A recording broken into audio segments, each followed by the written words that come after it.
जय कायस्थ समाज। भगवान चित्रगुप्त जी की जय हो। साथियों,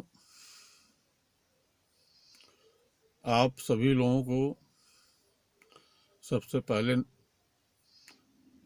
नववर्ष के प्रथम शनिवार की हार्दिक शुभकामनाएं। बजरंगबली, भगवान शनि आप लोगों को दिन दुगनी रात चौगुनी उन्नति कराएं, आशीर्वाद दें, ये हमारी भगवान से प्रार्थना है। आज हम कायस्थ समाज के बारे में एक विचार व्यक्त करने के लिए लाइव आए हुए हैं, क्योंकि हमारा समाज काफ़ी बिखरता जा रहा है और निरंतर हम लोग प्रयास करते जा रहे हैं कि सभी लोग एक मंच पे आए, एक साथ हों। लेकिन आज मैं बड़ी निराशा के साथ कह रहा हूँ, लगता है लोग एक साथ कभी नहीं आएंगे, क्योंकि जो परिस्थितियाँ बन रही हैं उससे लगता है कि लोग एक होना नहीं चाहते हैं और अपने आने वाले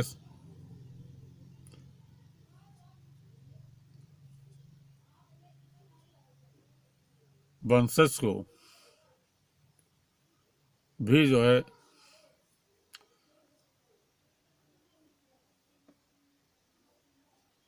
एक होने का शिक्षा नहीं दे रहे हैं, जिससे आने वाला भविष्य कायस्थों के लिए बहुत ही गड़बड़ होगा। आज देखिए जो है, कायस्थ परिवार में किसी को कहना नहीं चाहिए, किसी की बुराई नहीं करनी चाहिए, लेकिन आज समाज में एक ऐसी कुरीतियां चल गई हैं जो शादी विवाह से संबंधित है। तमाम ऐसे भाई बंधु हैं जिनके लड़के अन्य वर्ग की लड़कियों के साथ शादी कर ले रहे हैं, जिनकी लड़कियां अन्य वर्ग की लड़कों के साथ शादियां कर ले रही हैं। इससे यह प्रतीत होता है कि आने वाला समय बहुत बेकार होने वाला है, जिसकी हम लोगों ने आलोचना नहीं की है। आज के परिवेश में तमाम ऐसे परिवार, कायस्थ परिवार के लोग हैं जिनके बच्चों ने अन्य जातियों में शादी विवाह कर लिया है। उस पे लोग लगाम नहीं लगा पा रहे हैं। ऐसा क्यों है? क्योंकि आने वाला जो समय होगा उस समय में कायस्थों के विलुप्त होने का समय आ रहा है। अगर इसी तरह से जो है अंतर जातीय विवाह लोग करते रहे तो एक समय ऐसा आएगा कि पूरे देश में कायस्थ ढूंढने पे कायस्थ नहीं मिलेंगे, क्योंकि जो जातीय बंधन में बनना चाहता है वो अन्य वर्ग के रिश्तों से संबंध नहीं रखना चाहेगा, क्योंकि जो आने वाला भविष्य है वो बिल्कुल जो है वो भविष्य सही नहीं होगा। वहाँ लोग रिश्ता भी जोड़ना नहीं चाहेंगे। इसलिए मैं आप लोगों को जागरूक कर रहा हूँ कि आप लोग अभी भी संभल जाइए, सोच समझ करके कदम उठाइए। अभी भी समय है हमें एक होने का, हमें भारत देश की संस्कृति को बचाने का, जो आज समय से हमारे पूर्वजों के समय से चला आ रहा है। परिवर्तन पहले तो हम लोगों में ये होता था कि श्रीवास्तव अगर हैं श्रीवास्तव वर्ग में है तो श्रीवास्तव वर्ग में ही शादी होती थी। किसी अन्य वर्ग जैसे खरे हुआ, निगम हुआ, सक्सेना हुआ, सिन्हा हुआ, उस वर्ग में लोग नहीं जाते थे, शादियां करना पसंद नहीं करते थे। लेकिन धीरे धीरे बदलाव आया, एक दूसरे से लोग रिश्ता जोड़ना शुरू किए, क्योंकि हम लोग एक ही वंशज के हैं। लेकिन जो पुराने लोग थे उनकी सोच पुरानी थी, और उनकी क्या पुरानी सोच थी ये भी मेरे समझ में नहीं आता है। अगर हम भगवान चित्रगुप्त के वंशज हैं, श्रीवास्तव चित्रगुप्त भगवान के वंशज हैं, तो खरे भी चित्रगुप्त भगवान के वंशज हैं, सक्सेना भी चित्रगुप्त भगवान के वंशज हैं, निगम भी चित्रगुप्त भगवान के वंशज हैं, सिन्हा भी। इस तरह सभी लोग भगवान चित्रगुप्त के ही वंशज हैं। हाँ, ये कहा जाता है कि भगवान चित्रगुप्त जी ने 2 शादियां की थी, और उन्हीं दोनों लोगों से जो लोग जो है उत्पन्न हुए, उसी में जो है डिवाइडेशन हुआ। और हो सकता है इस चीज़ को भी लेकर के लोग पहले वो करते रहे हों, लेकिन अब तो आधुनिक युग आ गया है, लोग बहुत आगे निकल चुके हैं, लोगों की सोचने की क्षमता भी बहुत बड़ी हो गई है। तो कोई ज़रूरी नहीं है कि हम सिन्हा हैं तो सक्सेना में न करें, खरे हैं तो निगम में न करें, श्रीवास्तव हैं तो सक्सेना में न करें। अब ये ख़त्म हो गया, अब लोग शादियां कर रहे हैं, और ये अच्छी बात है, लोग करें, क्योंकि हमें एक होना पड़ेगा। बहुत विचार विमर्श हमने किया, बहुत देखा, सभी लोग एक होइए और एक झंडे में आइए, एक मंच पे आइए, और एक दूसरे के लिए सहयोग कीजिए।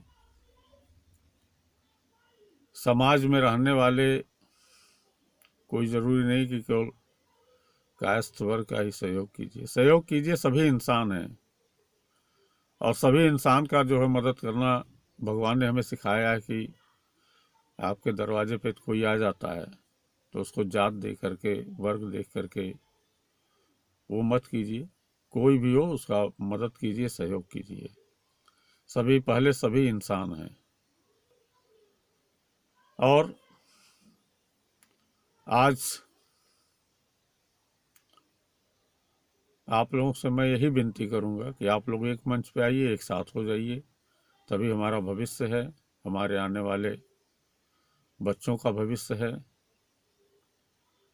कोई कहीं घटना घट जाती है, कोई कायस्थ आवाज़ उठाने वाला नहीं है, एक दूसरे की मदद करने वाला नहीं है। विपिन जी ने के लाइव प्रसारण में किसी कायस्थ भाई ने लिखा था कि इलाहाबाद में कोई बच्चा था जो MBBS कर रहा था, फाइनल ईयर था, उसकी हत्या हो गई है, लेकिन वो न तो किसी न्यूज़ में आया, न तो किसी पेपर में आया। हमने उस लाइव में किसी ने लिखा था, मैसेज में कमेंट किया था, देखा, बड़ा दुख हुआ कि क्या समय आ गया है, एक कायस्थ के बच्चे की हत्या कर दी जाती है और कोई आवाज़ उठाने वाला नहीं है। अभी यही किसी अन्य वर्ग में होता तो लोग आवाज़ उठाते, लोग एक हो जाते। इस पे आप विचार विमर्श करें, जरूर विचार करें कि ऐसा क्यों होता है। आप लोग एक संगठन बनाइए, कोई भी बनाए। मैंने एक हिंदुस्तान कायस्थ संगठन का गठन किया है, लेकिन देखते अपनी हम लोगों की यूनिटी को देखते हुए मैंने उसका रजिस्ट्रेशन अभी तक नहीं करवाया, क्योंकि उस संगठन का जो उद्देश्य था, बहुत बड़ा उद्देश्य था। हमने तमाम लोगों से वार्ता की, लेकिन वार्ता में लोग निगेटिव ज़्यादा आते हैं, इसलिए मैंने उसका रजिस्ट्रेशन आज तक नहीं कराया। जो मेरा उद्देश्य था कि उस संगठन से जितने भी कायस्थ जुटेंगे और उस संगठन में जो भी फंड आएगा उसका कायस्थ परिवार के लिए उपयोग किया जाएगा, जो बहुत गरीब हैं, जिनकी आर्थिक स्थिति ठीक नहीं है, किसी कारण से कोई घटना घट जाती है और उनके पास तुरंत तत्काल पैसे की व्यवस्था नहीं है। ऐसी स्थिति में संगठन उनको पैसे का मदद करता, आप लोगों द्वारा दिए गए दान से वो मदद करता। एक 7 लोगों की टीम बनाई जाती, वो टीम पूरे देश में जो है लोगों के संपर्क में रहती और लोग संपर्क में रहते। आज बेरोजगारी का भी मुद्दा है। कोई ज़रूरी नहीं है सभी बच्चे टॉपर होते हैं, बहुत पढ़ने वाले होते हैं। बहुत से बच्चे हैं टॉपर होने के बाद भी नौकरी नहीं पा रहे हैं, उनकी किस्मत में नहीं लिखा हुआ कि वो नौकरी पाएं। लोग कहते हैं कि वो पढ़ने में अच्छा नहीं होगा, पढ़ने में बहुत अच्छे होते हैं, लेकिन किस्मत भी होता है। किस्मत साथ नहीं देती है तो व्यक्ति जो है बेकार हो जाता है। उसे लोग कहते हैं कि ये व्यक्ति बहुत बेकार था, इसने पढ़ा नहीं। ऐसा नहीं है, हर कोई चाहता कि मैं पढ़ लिख करके सरकारी नौकरी पाऊं, अच्छे पद पे रहूं, लेकिन किस्मत साथ नहीं देती है। ऐसे लोगों के लिए संगठन सहयोग करती, मदद करती।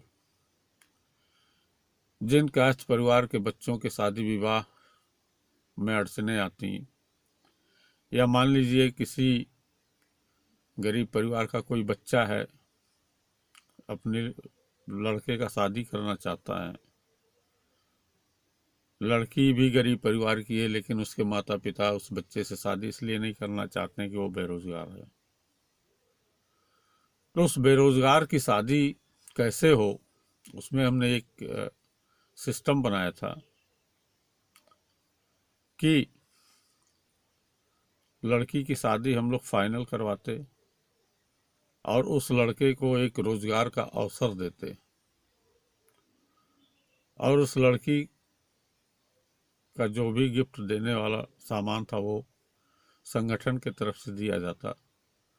और उस लड़के का जो हमने ये सोचा था कि हमारी खुद की अपनी हम लोगों की प्रोडक्शन है, ई रिक्शा, ई स्कूटी का,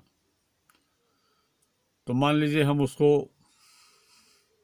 5 लाख रुपए का सामान दे देते और एक शोरूम उसका बनवा देते कि बेटा इसी पे तुम काम करो, ये तुम्हारी जो है दुकान है और तुम इस पे जो है लगन के साथ लगो। कुछ नहीं, महीने में अगर 2 ई रिक्शा बिक जाता उसका और 2 स्कूटी बिक जाता, तो मान के चलिए 70 से 75 हज़ार रुपये की उसकी मंथली बचत होती, इनकम होती, और उसका परिवार बहुत अच्छा चलता। एक बाबू भी इतनी सैलरी नहीं पाता है, दोनों खुश रहते। अगर आप लोग इस पे सहमत हैं तो हमारी वीडियो को देखें और सुनें और कमेंट में लिख करके भेजें कि क्या आप लोग मेरे साथ हैं। अगर साथ हैं तो मैं इस संगठन का रजिस्ट्रेशन जरूर करवाऊंगा और लोगों की मदद करने के लिए आप लोगों के सहयोग का पूरा जो है इंतज़ार करूंगा कि आप लोग सहयोग करें और हम अपने भाई बंधु को बेरोजगार ना होने दें। बहनों की शादी में जो अड़चने आती हैं उसको ना होने दें। बच्चे और बच्चियां दोनों प्रसन्न रहें, उन्हें यह ना लगे कि मेरा पति बेरोजगार है और पति को यह ना लगे कि मैं बेरोजगार हूँ। दोनों खुश रहें, प्रसन्न रहें। इसी के साथ मैं अपने शब्द को यहीं समाप्त करता हूँ। फिर अगले वीडियो में आप लोगों से मिलूँगा, आप लोगों के विचार को जानूँगा। कमेंट ज़रूर कीजिएगा जिससे हमें पता चले कि आप लोगों की राय क्या है। जब तक आप लोग राय नहीं देंगे तब तक मुझे पता नहीं चल पाएगा कि हमारे साथ कितने लोग जुड़े हैं, कितने लोग इस मिशन में साथ देने वाले हैं। ये ज़रूर करिएगा। इसी के साथ जय कायस्थ समाज, जय चित्रगुप्त भगवान, जय हिंद, जय भारत।